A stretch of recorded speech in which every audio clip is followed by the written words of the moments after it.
I think it's about coming to terms that college fun was over. And it's like, hello, welcome to the real life. Some people, they dream of success. The others, they stay awake to achieve it. Enjoy the change because you asked for this change, and stay true to the change, and you will succeed.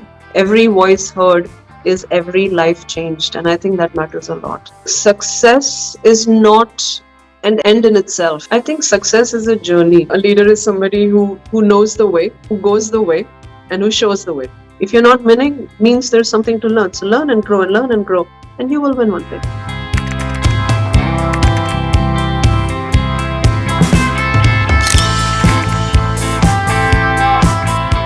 I am your host Gaurav Garg, and we welcome all our viewers to our show Amazing Mentor. Today with us is Ms. Charul. He is the co-founder and managing partner of Mtiti Group and the CEO of Mtiti People and Mtiti Green. As a leader, Charul endorses fearless and purposeful leadership and is an unwavering optimist. On the other side of the table, she manages global human capital portfolios and hence endorses the need of mindset shift. She is a passionate content creator and is an international public and motivational speaker. She sits in the advisory board of World HRD Congress, is an esteemed council member of WICCI and is also a Senior Assessor with Dubai Economic Department. Charul Jaitly had recently been crowned as Miss UAE International. It's a pleasure to welcome Ms. Charul to our show Amazing Mentor. Welcome, Charul. Thank you so much, Gaurav. It's a pleasure to be here. You make me sound like a celebrity. That was a long and I would like to believe a powerful introduction. So thank you for that. My pleasure.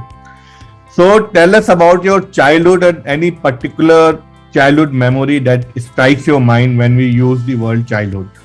I think all of us in today's day and age, we're so busy growing up that we tend to forget our childhood, right? I, for one, was a super ambitious young girl. All I ever wanted to do was grow, learn, and move out. So in terms of childhood memories, I have far and few. So Gaurav, I think my childhood best memory is sneaking into my grandmother's room, and she only allowed me, I was her favorite child, yeah. So she only allowed me to store my goodies, the chocolates that your uncles will give you, or some sweet that you like the most. So she allowed me to store it in a cupboard, and none of my siblings or my cousins in summer holidays were allowed inside. So the bittersweet memory is I was the favorite child of my grandmother, but all my siblings and my cousins hated because I got preferential treatment. And it was funny. They would sneak into her room, get away all the chocolates. I would take a nap in the afternoon, get up later, everything is gone. So yeah, that was funny at the time. Not so funny at the time, it's funny now. So this was the sweetest part. What about the Notorious memory? Notorious, it's strange. I was a very docile girl. While I was very ambitious and I think I was a dream child, okay? If I ask my parents, I was super good in academics. I was extremely, extremely well-mannered. I always conducted myself in the way my parents or my grandparents would have wanted me, which is a reason why my siblings were not my favorite friends. But I was a good child. I think the notoriousness got into me after 10th, 12th grade.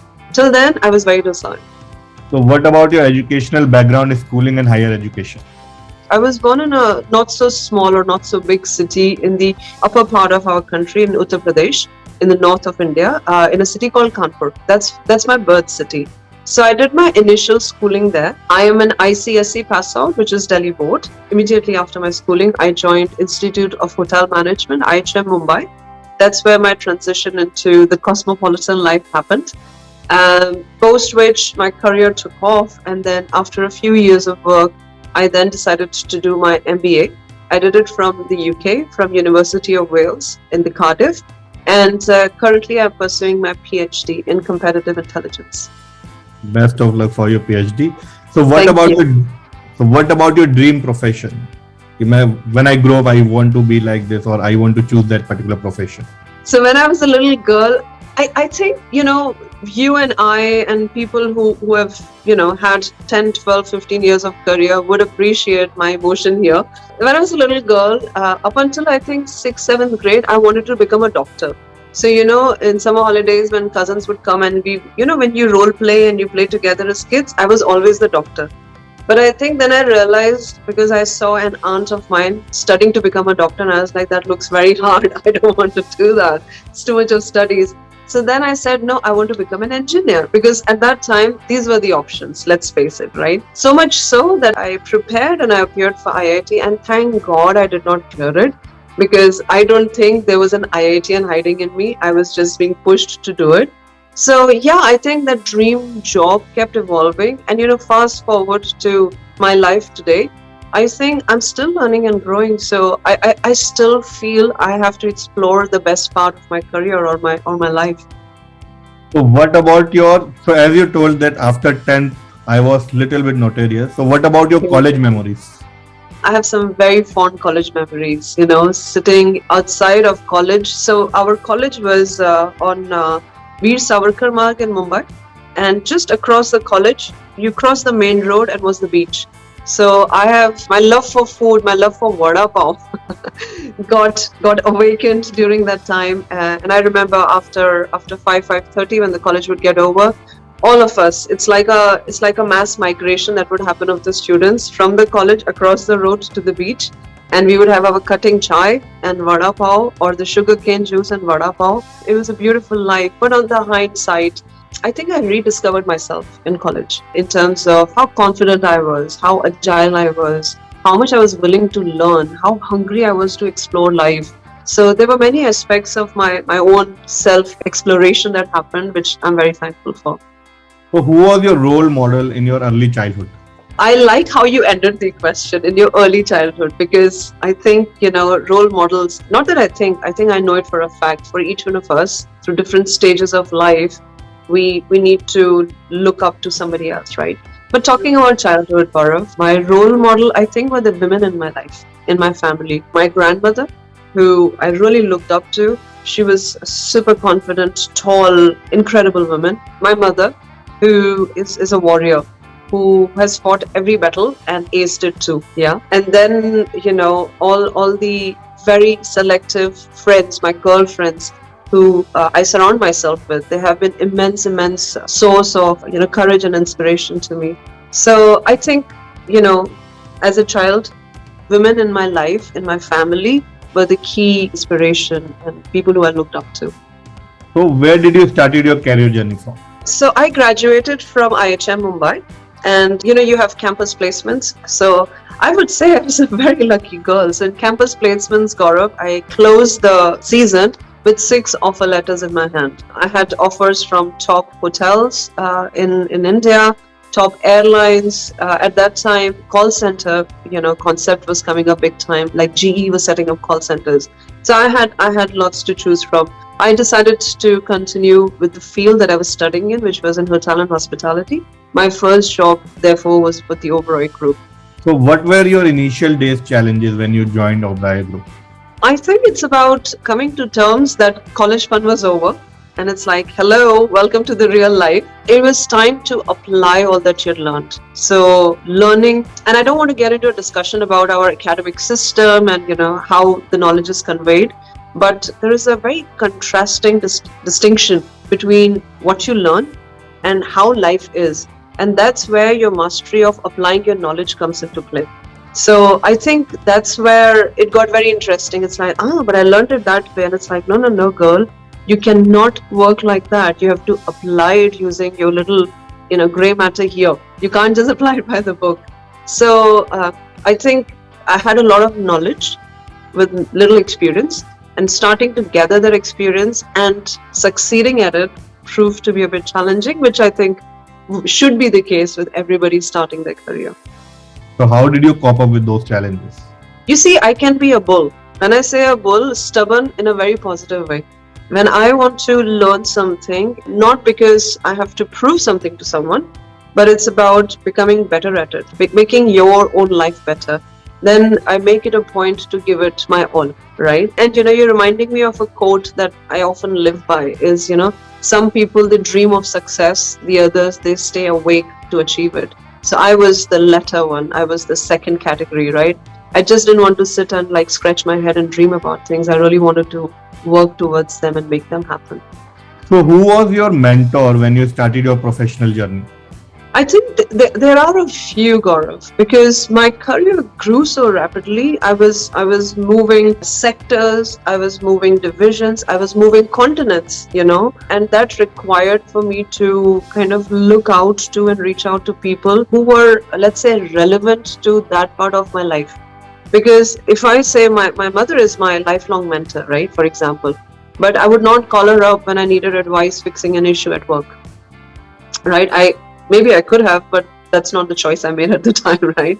So my majority of career was in Dubai, which is where I'm based now. I studied in the UK, I've lived in the Caribbean, I have also, traveled, worked and lived in other parts of Europe and US.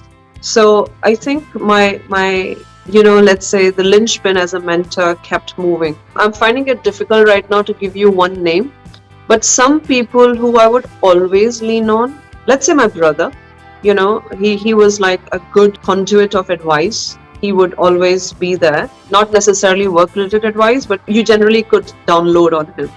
Few close friends, a very close circle of some guidance and discussions. That's it. So, what's that one thing you love about your profession the most? What I love the most about my profession, Gaurav, would be the constant need and urge to learn and grow more. Because I think that has what has rendered me so agile, resilient, and so, let's say, stable no matter what the circumstances around me are. So, yeah, there was so much to learn and achieve, and I was at it. I wanted to do it, and life treated me well. So, yeah. So, when you were crowned UAE International, what was the feeling? It was not a feeling, it was many, many feelings, right? The story that led up to the crown is a bittersweet one, and also something which is very close to my heart. And they say beauty is an expression, and no matter how beautiful one looks wearing the crown, I think the expression behind it is what is important for me. It was last year, not too long back. I was busy running my business, getting on with my things, and I was not well physically. So I went for a regular check with my doctor here in Dubai. And he asked me to get some tests done, which I did, and the reports did not look right. So one thing led to another, and there were many tests that happened after that. And I just found myself running from the pharmacy to the clinic to the pathology, and I was literally pillar to post figuring out what's going on. And the reports were kind of leading to a diagnosis which did not look very friendly at the time. In the midst of all this chaos, I got a call from the pageant team. They said, we found you social handles. You look like a profile which is very fitting for this pageant, and we want you to register. I kept on dilly-dallying it. The last thing I knew was, at the last minute, pack up my bags and travel to India for a very, very complex surgery. It was almost a 9-hour long surgery, life-altering, if you ask me. I, to be honest, thought my life was done. I was in that space where it looked very difficult to bounce back. But of course, God has different plans and my life had different plans. So I remember after the surgery lying down in the bed, and the pageant team was, I think an award needs to be given to them for consistency in following up. They were calling me, and I had told them that I'm on an emergency leave because it was such a personal detail. I wasn't ready to share it at the time. I was lying with all those drips and in the hospital bed, and the nurses coming and going, and my phone was constantly buzzing, and it was the pageant team calling. I was laughing to my husband saying, I can't even move my arm or a finger, and they think I'll dress up like a doll and walk the ramp. And we laughed and we brushed it under the carpet. But sure enough, after a month of my surgery, which is almost now end of November, I flew back to Dubai. My surgery was successful. My recovery was fantastic. So the doctors were very happy. And I got this final call from the pageant team saying, ma'am, we've really been relentlessly trying. Do you want to? And I was like, now it's less than 12 days left. Can I still register? They're like, yes, if you want to come on board, we would love to welcome you, into the program. And it was literally 12 days before, Gaurav, that I said yes to it. I filled up the forms because my doctor allowed me by that time. He felt my recovery was good enough. And I'll say this, Gaurav, because I got into that not because I wanted to win it. My agenda was not that. So my want of experience was not tied to an outcome. My want for this experience was only to kind of experience the sanity as a woman again, because I'd been through so much. And I just wanted to, change the scene and dress up, feel good about myself, and just have a good time.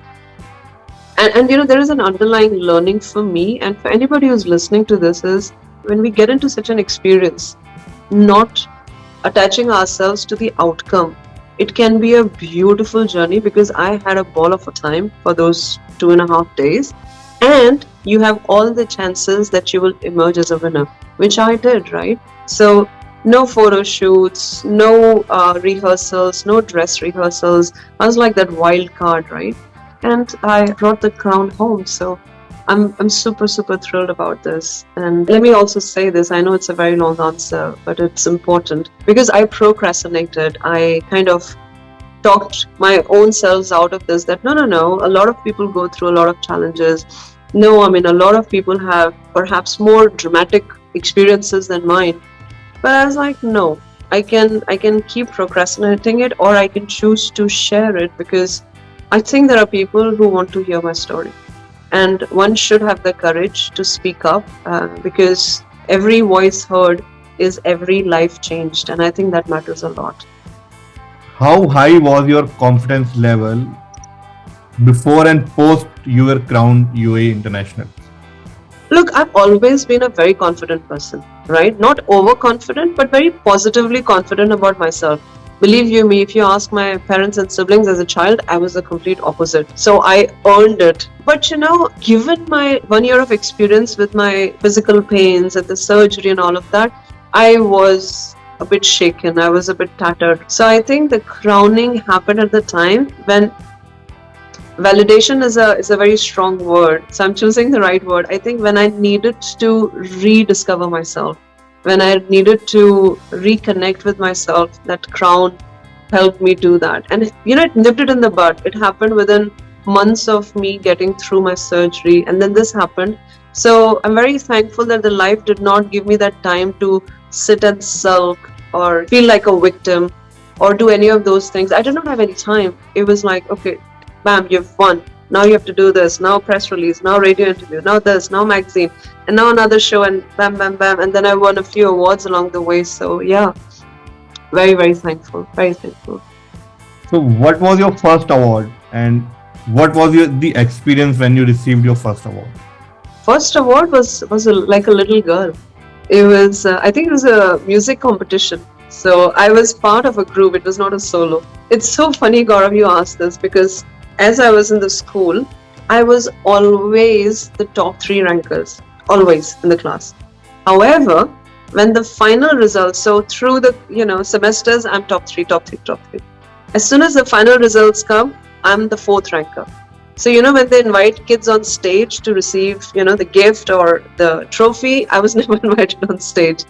And I think it was a jinx that I had in my own head, that I'll never be top 3 in the final. So just being so close and yet not winning it was very difficult. So I remember I was in 8th or 9th grade, and we were in this choir, and it was a singing competition, and we as a group won the first prize, and it was phenomenal. I think I was bursting with tears of joy, and my friends thought I was cuckoo, because they're like, okay, it's 20 of us. Why are you so excited?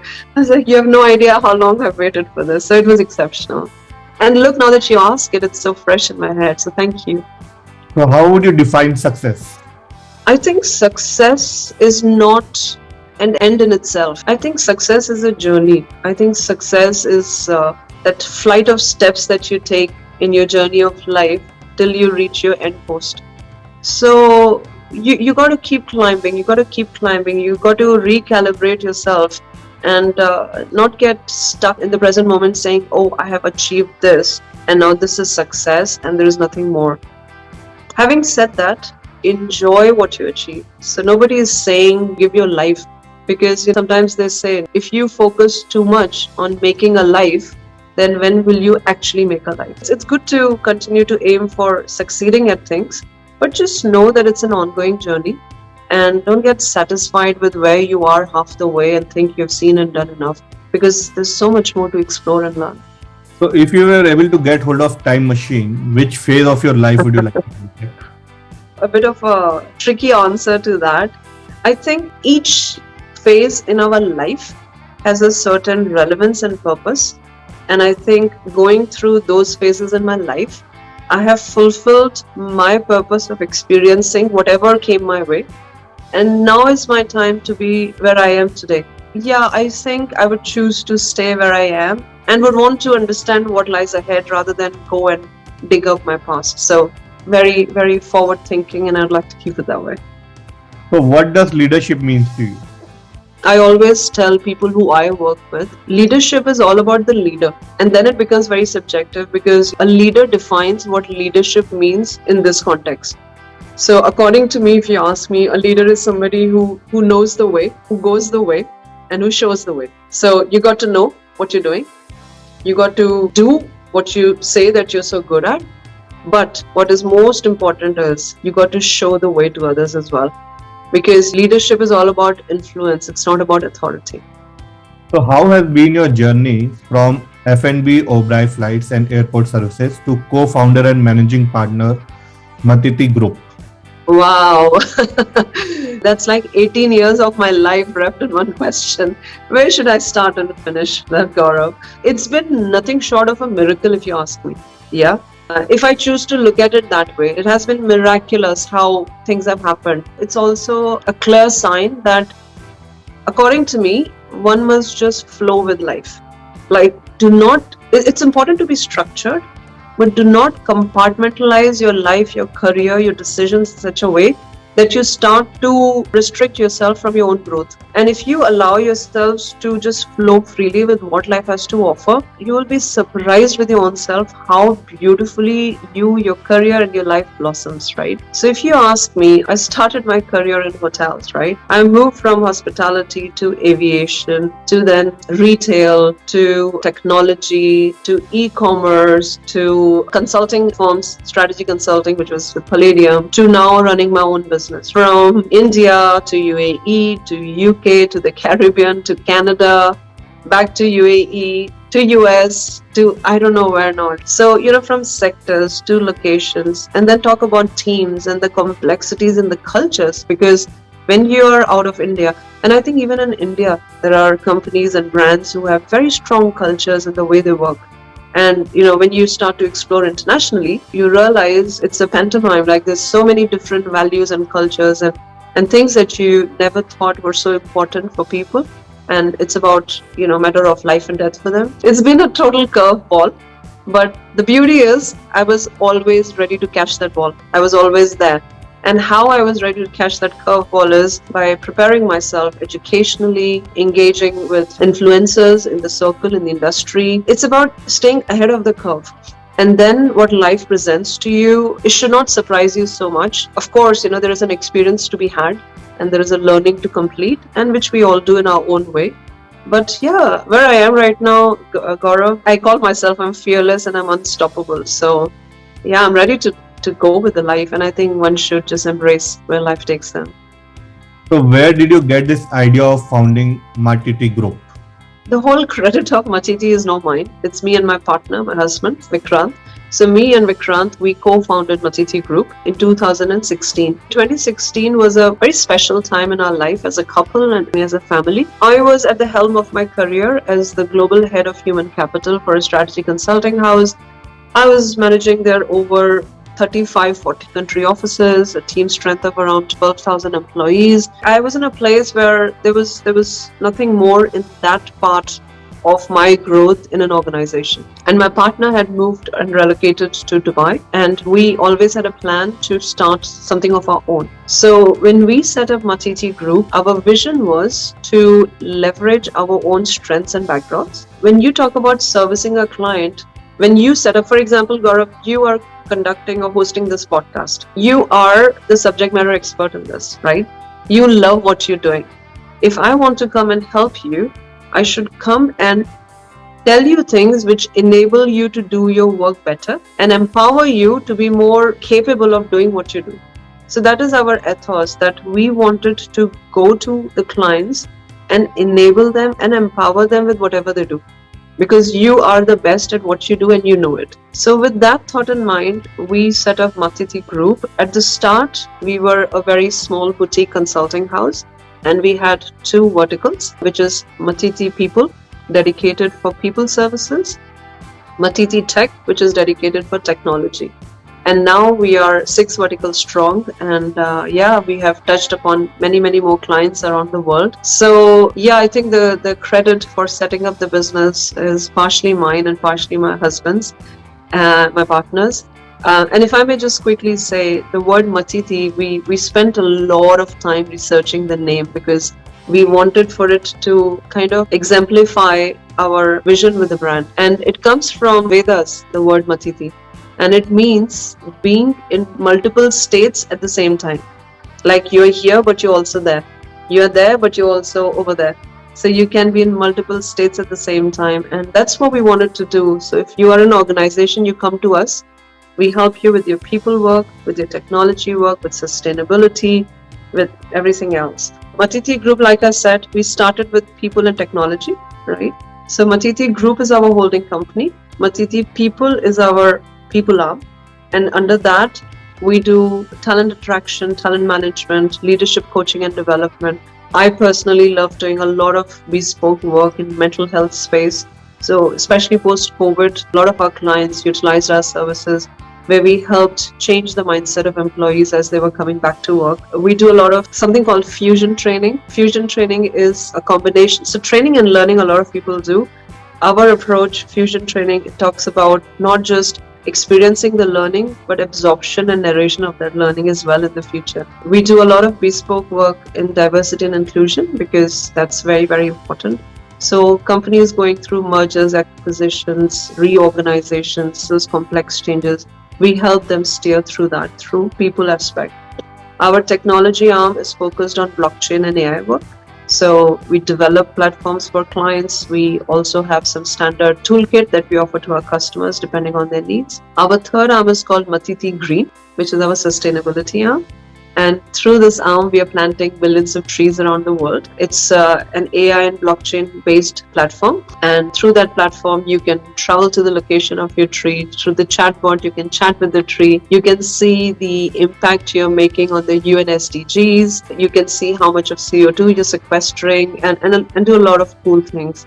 And we're very proud because you think of top 10 brands around the world, and 50 to 60% of those brands are onboarded with us. Then we have Mtiti Capital, which is our trade funding arm. So we do venture capital funding work through Mtiti Capital. We have Mtiti Meds, which is our trading arm. And we have Activity Network, which is our cyber forensic and defense procurement work. So we are 6 verticals strong now. We've come a long way, but I also think we have a long way to go. What were the initial challenges you faced while starting your company, and how did you overcome those challenges? Our experience and our challenges, some were very common and some were very unique. Now, when I say common, I think when you set up a business, the biggest challenges is the mindset, right? Because when you're working, there is a check coming end of every month, your utilities are paid, and there is a certain rhythm and consistency to your way of life.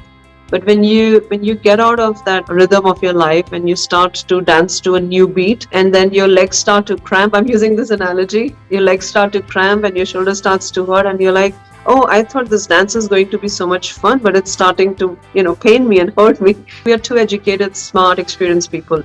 But everybody has their own set of experience. Setting up a company overseas is always a challenge. The documentation and the bureaucracy with it can be a bit nerve-wracking, if you may, at times. The capital that you have to invest in continuing to keep your business growing. So I think, setting up a business shall not be an afterthought. It needs to be a planned exercise. And I'd like to give ourselves a pat on the back that we did some good work in planning to set up our business in a way that, of course, we will hit bumps on the road as we go along, but we'll not break down. We will slow down, we will accelerate when we can, get over that hump, go on the other side, but not get in a stage where we break down and there is no fuel and we're looking around. So endless experiences, endless learnings. I think it will continue to happen as we grow the business.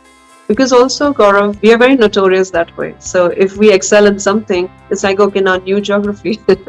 If we are good with this geography, this product is stable, okay, we diversify into a new product. And that's why we are sitting 6 verticals strong now. So you wear many hats at the same time. You are business owner, you are keynote speaker, you are on a mission of planting thousands of trees, and you are also a fashion and beauty world. Which hat is your favorite one and why?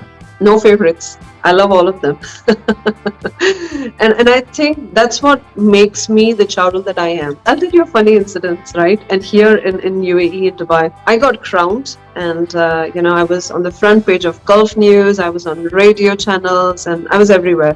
So a lot of people got to know of me. And then there was Expo 2020 happening in Dubai, right? So I got invited and I was speaking together with, the Consulate General of India, the ambassadors and whatnot of the Indian Pavilion. Then I was at the Philippines Pavilion. So there was a lot of press cover that I was getting for good reasons. And then there was a speaking engagement on mental health for women empowerment. And this person saw me there. And I think that's when she had her fill and she grabbed me by my hand and she pulled me aside. She's like, do you have a twin sister?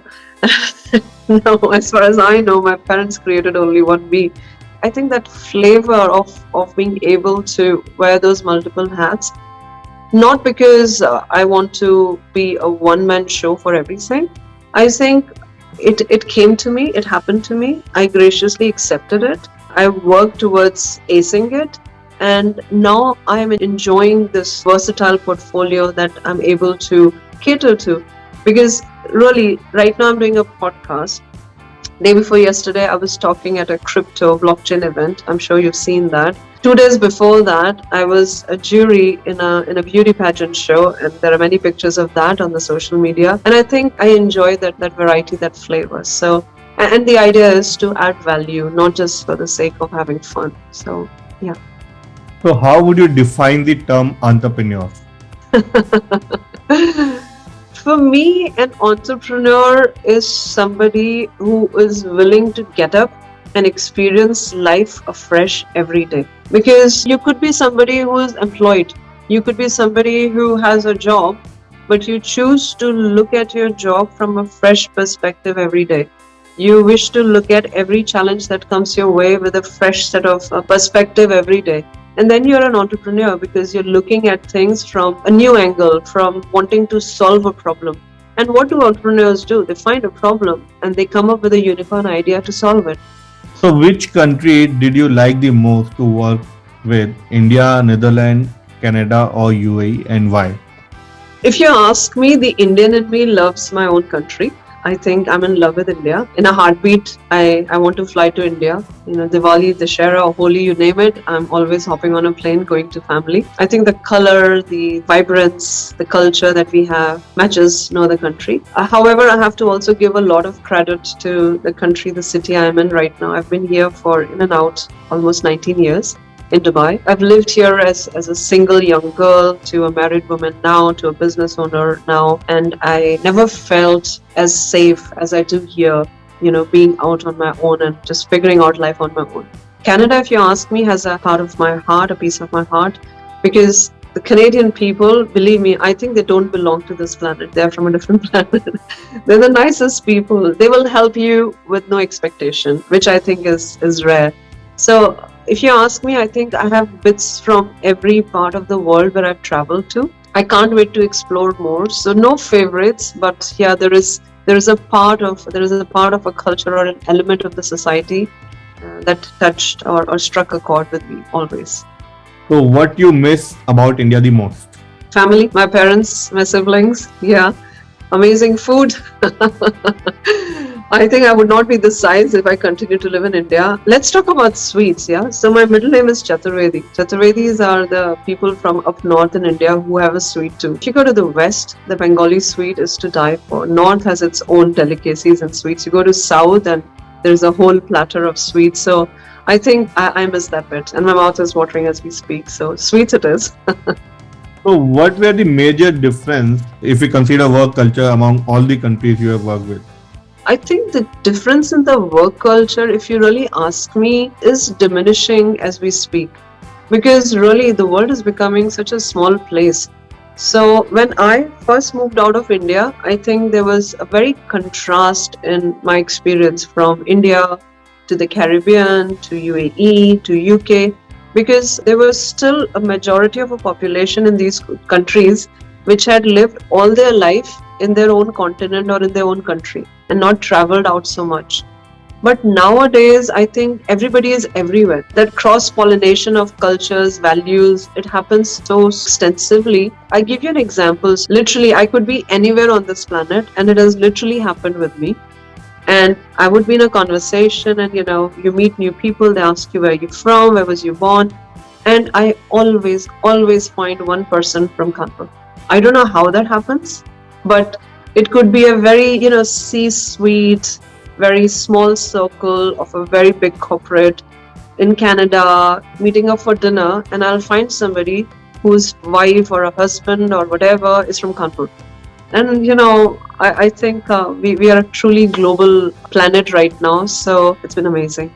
So we talked about your inspiration in your early childhood and the mentor in your initial stages. Who is your mentor right now? You see, there is a picture over here. There's a little candle in front of it. I don't call him my guru or spiritual guide, because then it puts somebody in a different pedestal. No. For me, he's a friend. He's a mentor. He's, let's say, a confidant. And I leave it at that, because that's exactly what he means to me. He's not an idol. He's not somebody I put in my temple to pray. No, he's a person in flesh and blood like you and me. He's alive, and he's perhaps younger than me, if you ask me. But I think his state is evolved. His inner state is very evolved, where he sees and understands life far better than, I will not speak for you, I'll speak for myself, than how I understand life. His name is Maitreya Dadashriji. Maitreya means a friend, a divine friend, and Dadashriji is his name. I found Maitreya Dadashriji, Gaurav, when I was at the lowest in my life. There was a lot going on in my life, professionally, personally, relationship-wise, health-wise. I came to a point where I thought, this is it. My life will always be so painful and so miserable, and that there's nothing good that will come out of my life in this lifetime. It's a very lowly state, and I do not wish it upon anyone. I wish to acknowledge that part of my life very openly on a social platform like this, because I think it's important. I think it's important to express our vulnerable side as well. Otherwise, people think, oh, she's also hoity-toity and happy, and she does not know what life is all about. And that's not the fact, right? So it was around 2014-15, Gaurav, when I was literally at my lowest. If I look back at a time when I was at my lowest consciously, it was at that time. The entry or introduction to Dadashriji, who has created something called Maitri Bodh Parivar. It's a family of friends, and through their teachings and through their programs, I transformed into somebody where my parents, my friends would come and call me and tell me that you look like a different person altogether. Like something in you has shifted. And it's no kriya or anything like they talk about in old, mythological books and everything. Like, I don't stand on my head. I don't go and sit inside a cave and not talk to the world. It's about living my life, my day-to-day life, and the inner work that I do through, small practices, through meditations, having a morning ritual. Now I'm an early riser. I get up at 4:35 in the morning. Nobody forced me to, but how that has changed me, how that has allowed me to explore my own inner strengths, how it has allowed me to open up new opportunities for me, it's nothing short of a miracle. So I'm truly, truly blessed to have made his acquaintance. I'm truly blessed to have received his learnings. And there is a part of me which says there is a purpose in my going through this nice learning and nice experiences and all the awards I'm winning and the places I'm going and name that I'm making for myself, is to pay it forward. And I hope whoever listens to this podcast gets urged to, if not ask me who he is, type, Google, read up about him, and start their own journey in whichever way they want. So what is the importance of Guru in your life? Guru for me is somebody who understands me better than I understand myself. He is somebody who finds those pearls in me which I never knew existed within me. He helps me not just see myself face to face, but see beyond me. And to be honest, with the experience that I've had in the last couple of years, for me, the Guru is who helps me control my brain and help me connect with my heart. What is the role of HR in current business? I think HR, if you ask me, is all about people. And there is nothing that you can achieve in any business without having the right level of resources and talent in your organization. So I was at this conference the other day and we were talking about blockchain and innovation and AI. And I gave them 3 examples. If you have an organization which has a great idea but does not have people or the money to run the business, then you have organization B, which has very, very innovative idea, has all the money and does not have the people. And then the third, which has the idea, the money and the people, which will be successful. So you can have all the ideas in the world, you can have all the money and the resources. If you do not have the right people to run the organization or promote that idea, then it's as good as nothing. So I think people is the crux of the matter. They are the heart of the body. Without the heart, you can have the best brain, nothing will function. So how easy and difficult is to manage employees? Well, I would not say difficult, but it's not easy.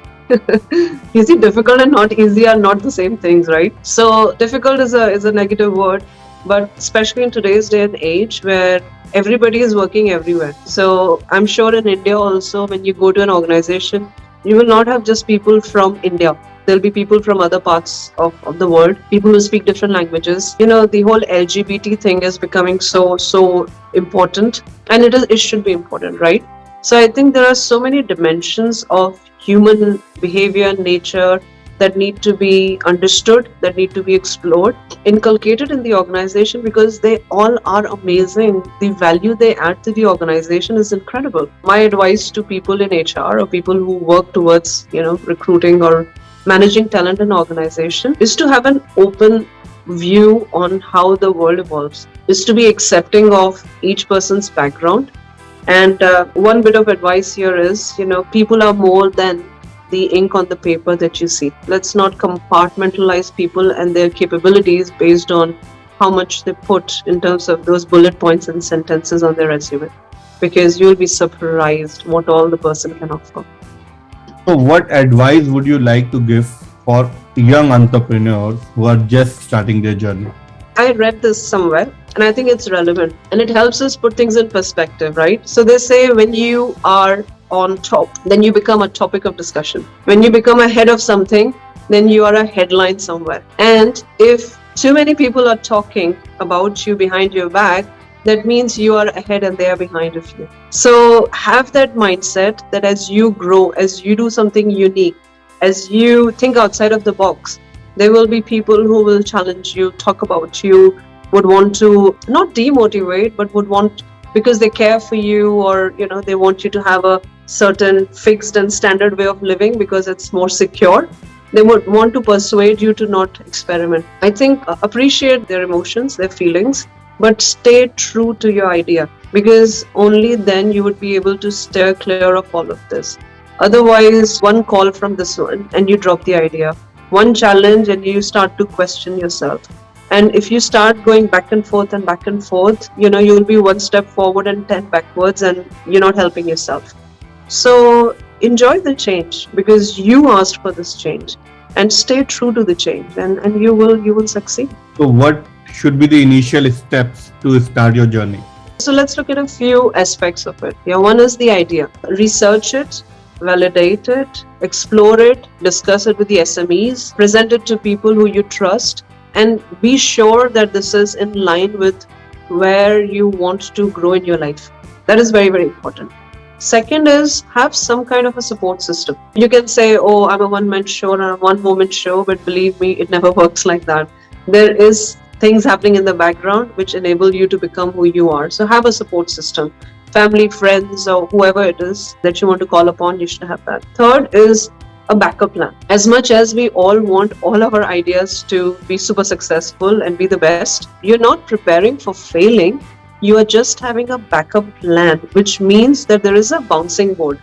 That does not mean you have to start from the scratch. Fourth is very, very tactical, but know your market, know your sector, understand sensitivities in your profession or in your line of business where you want to launch. if it's different currencies, if it's different cultures, if it's cross-border transaction, whatever it is. I think all that is very, very important. And last but not the least, it's more of a attitude towards your idea or your business. I think prepare for the worst, hope for the best and prepare for the worst, because you can only understand and predict so much. You'll be surprised how circumstances will make you want to, change your way, think about something new. So don't let that dishearten you, because if you are, again, I'm reminded, Nelson Mandela once said, in your life, you never fail. You either win or you learn. So if you're not winning, that does not mean you're failing. If you're not winning, means there's something to learn. So learn and grow and learn and grow, and you will win one day. So now we'll start a rapid round. Okay, yeah, let's go for it. Your favorite actor and actress? My favorite actor and actress. I think my favorite actor would be my dad and the actress would be my mother, because the way they pull up a show when we are around them, it's not even funny. I've taken my eyes off Hollywood, Bollywood so much. So those are my stars. Hard work, smart work, or luck? Smart work. Your favorite color? Indigo. Your favorite destination? Where the ashram is, it's in Karjat. It's very close to Mumbai actually. So Karjat is where the ashram of Metribudh Parivar is. I think that's my favorite destination. Your dream house? House in Karjat. Your favorite adventure? Anything to do with water. Paddle boarding, diving, deep sea diving and all of that. That's what I would love to do. I've done some of it, would like to do more. At last, one line that defines you. The line that defines me, Gaurav, is somebody who does things that light them up. And when I say light them up, is the illumination from within. So anything that gives you contentment, joy, fulfillment is what you must do and is what I do. And I think a lot of things are giving me joy nowadays. That's why you see me everywhere. And please, please, please, to all the audience listening, have lots and lots of gratitude for everything beautiful that has been given to you in this life. Once we have that gratitude, life will be full of surprises. Thank you very much for your time, and it was pleasure talking to you, and best of luck for your venture. Thank you so much, Gaurav. It was a pleasure. Thank you. Same here. Thanks for watching Amazing Mentor. Don't forget to subscribe and hit the bell button to get regular updates. Thank you very much.